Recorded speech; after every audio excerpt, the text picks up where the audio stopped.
Welcome back to day 4 of the 100 horror films in 31 days. Today I got in 2 films. One is 2012's The Sleeper, which is a Justin Russell Gamma Knife production. And it's an 80s slasher. It tries to basically replicate the 80s slasher feel, and it does a hell of a job of doing that. For a little bit when I first started watching it, I thought it was an 80s film. Until I looked up and did a little bit of research on it. I thought, how did I miss this growing up? That's how good this thing did at setting the 80s feel. The characters, the setting, music. It was very 80s. This has a great killer in it. The killer has these lenses in his eyes to make his eyes look like milk, chalky milk. And there's some brutal kills in this. The guy's weapon of choice is a hammer. And I don't know what it is about a hammer, man, but I mean, that just gave me shivers sometimes. The hammer, like, just bludgeoning people's heads in and shit like that. It was brutal. There were some brutal kills in this. Justin Russell's an interesting independent director. He's done a number of films in the last 5-10 years. All of them look like low-budget independent films, but this didn't feel low-budget at all. I was really impressed with it.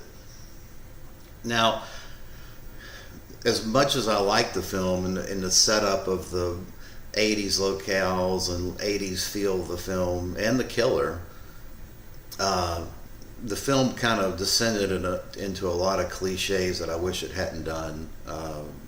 I think it was trying too hard to mimic every little nuance of an 80s horror slasher.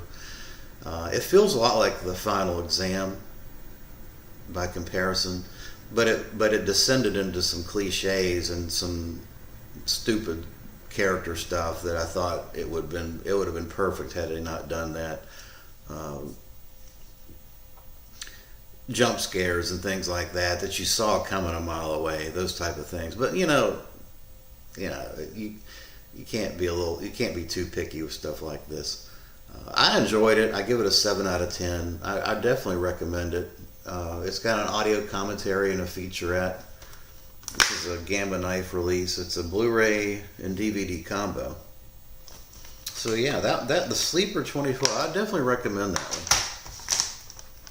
Next up is some Jess Franco goodness, and that is The Sadist of Notre Dame, 1979. Now, this film is very, very interesting.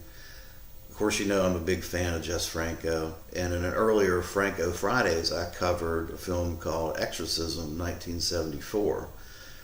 And that film is linked to this film. There's like 4 different cuts of Exorcism, and you can go back and, if you're interested in, I can go into deeper detail on my video on the Exorcism. Essentially what happened was that Franco was dissatisfied with the various cuts of Exorcism and decided to revamp the film the way he wanted it, originally intended it to be in 1979, and we get The Sadist of Notre Dame. This is an interesting film on a number of respects, mainly because Franco was the lead character. He plays a defrocked priest, a guy named Vogel, who goes around killing women that are promiscuous. And I think this film has a lot of insights and character motives for Franco himself that he portrayed in this film. It's very good. This is probably, in my opinion, the definitive release of this film.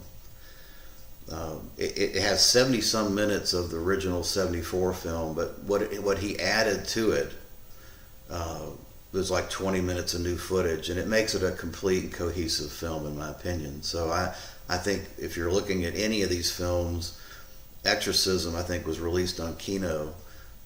This is now the definitive release, and it's beautiful. The picture quality, sound quality is just great. Severin did an outstanding job on this.